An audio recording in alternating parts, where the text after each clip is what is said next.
गलत तो किया ही था ना साइंस के साथ. Anyway, so if you're not giving drivers that leeway, then you don't deserve that leeway either. With great power comes great responsibility. Hello and welcome to Couple of Corners, where we've just got some news.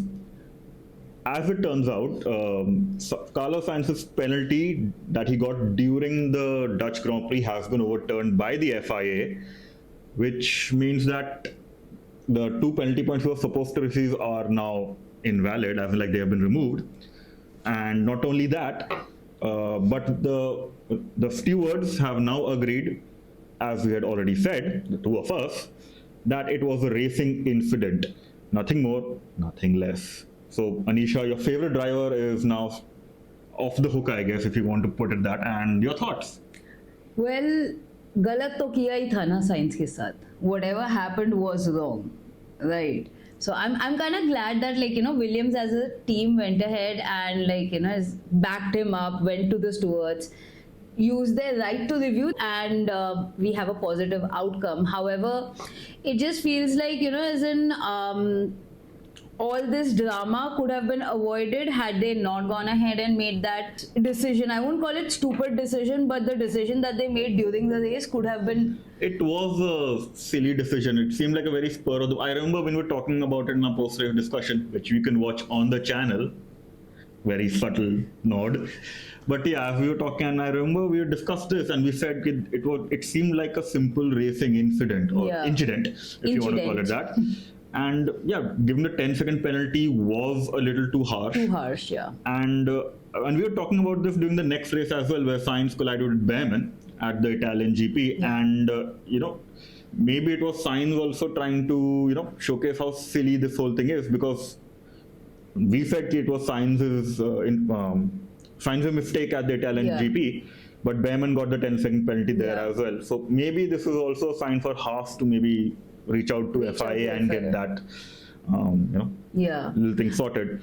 But one thing is that even though the minus 2 penalty points that he was receiving on his license, that's removed, it won't make much of a difference in terms of positioning per se, because if I'm not wrong, Sainz was about 17 seconds behind Lawson, the person whom he collided with at the Dutch Grand Prix.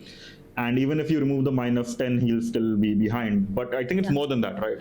Honestly speaking, as in FIA does go ahead and have their own rules and everything, drivers ko grid penalty de dete and all of that, right? If they are going ahead and they usually go ahead and give a grid penalty to a driver who does not serve their penalty during the race, but in this case, I'm just wondering if they're gonna go ahead and give him why don't they just give him a promotion and give him a 10-second forward? I know I know, Shay, don't make the faces. I know it is something which is not possible, but just can you imagine? Sainz goes ahead and gets a 10-second head start in the next race. फिर वो podium दूर नहीं. You know what's going to happen then, right? Here's a scenario. 2021, the final race, by that logic, and speaking for all Lewis Hamilton fans here, I'm not one, but just saying that, by that logic, by next race, Lewis Hamilton हमें जिता देना चाहिए था. It was a very weird decision for everyone to lap the safety car at the 2021 Grand Prix. It was a very weird decision by Michael Massey. So I don't know. No, Mikey, no. Yeah, exactly that. Mikey, no, Mikey, that was so not right. So it was, I think the whole grid promotion thing is a little too much, but I understand, there needs to be some, because I think the issue here is that where is the accountability here? Okay, you made a mistake. The problem here is that once he got that 10-second penalty, Sainz was visibly agitated. He was. He made it very clear. He said, I want to talk to the stewards. He wasn't happy. Sainz became a Delhi boy at that time. He's like, मेरे को मिलना है. बाद में भाई बात करेगा. You think that maybe after that he was driving like this? He does drive like that.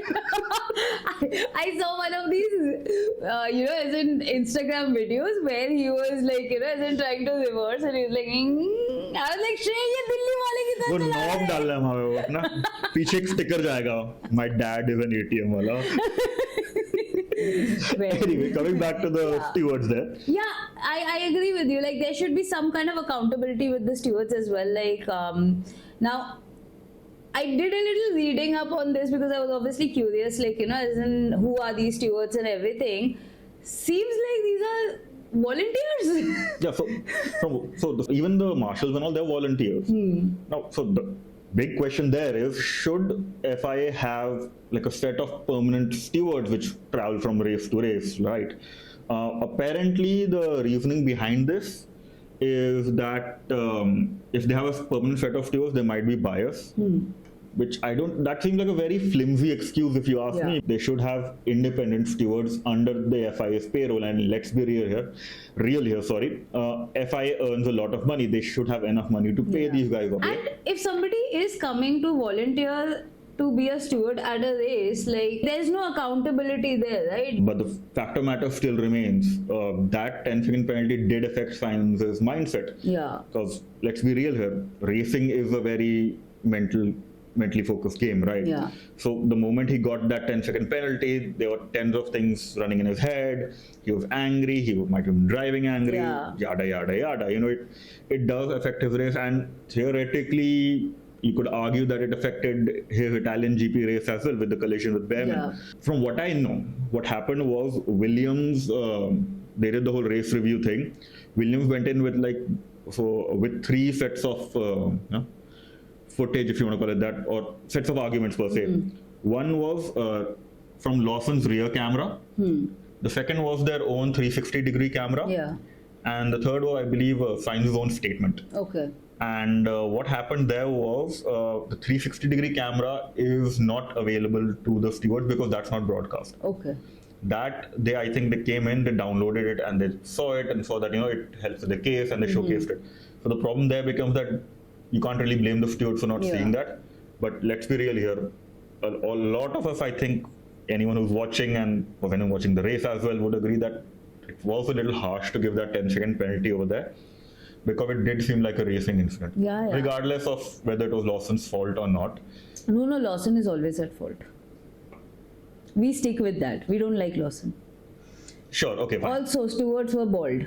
That particular race, all the stewards were bald, and they were just jealous of Sainz ke baal.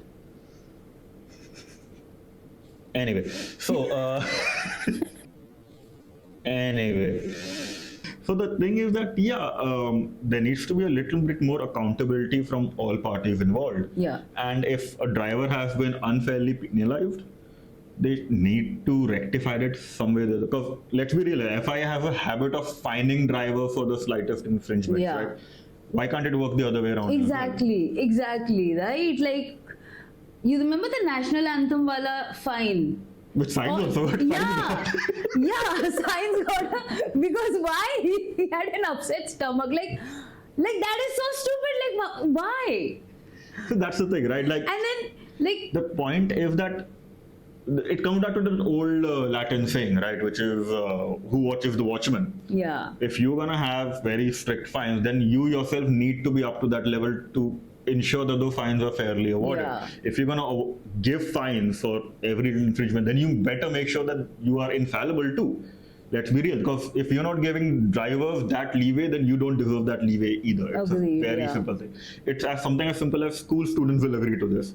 Right, if a principal is being strict, then the principal is also held up to the same high regard. Exactly. And FIA really needs to figure this out, because let's be real, FIA will make mistakes, and I'm 100% with that. We are all human in the end. They're human at the end of the day. We're also human. We make mistakes, but at the same time, then you need to let the drivers make those mistakes as well. And you know what would solve this? If Carlos Sainz Sr. becomes the FIA president.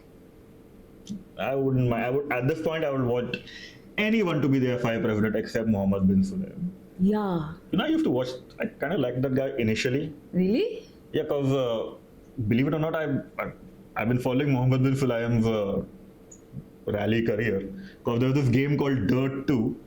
Fantastic game if you guys haven't played it yet. It had Ken Block, Mohammed Ben Sulayem, a lot of these guys from the world of rally, and like when you have like a race driver That's what I as a expected. yeah, like That is as exactly a what I expected. FIA president, like I'm sure everybody's expectation was like, oh my god, this guy knows the driver, so he's gonna be like, on the driver's side. Hey bhai, jab se aaye, like, Yeah, like- oh you're not, you are swearing. X amount of penalty. You are late for this thing. Yeah. Penalty. Had That hitting the nail on the head of what I was trying to say. I got sidetracked. But yeah, like when he came in, I was happy because there was a driver finally within the FIA, Yeah. and I was hoping that he would be more sympathetic towards the driver's cause. But clearly, I'm not seeing that. It seems like he is doing whatever he wants. And see, I would love to see Sainz Senior there as well, but. Yeah. Let's just say I'm a little apprehensive after what happened. What I would rather have is somebody who's, I don't know. Like, I don't know what will happen to Sainz Senior. Because, like they say, with great power comes great responsibility. No, but they are good people. Just because you find Carlos Sainz Senior hot as well. Dude, have you seen Carlos Sainz Senior? Like, matlab, again. Of course I have. Like, baap, beta. Apparently there are 3 Carlos in your life. By the way, I came across Shrey's dad's, picture when he was very young. Oh my god. I literally told him, like, Shrey, your dad was so handsome. And yeah, thank you so much for joining us. This has been Couple of Corners. Please remember to follow us on Instagram and YouTube. And Do share your thoughts on, like, as well. let us know what you think about us. Are we right? Are we wrong? What are your thoughts? Let us know in the comments below, and we'll catch you in the next episode. Bye-bye. Bye-bye.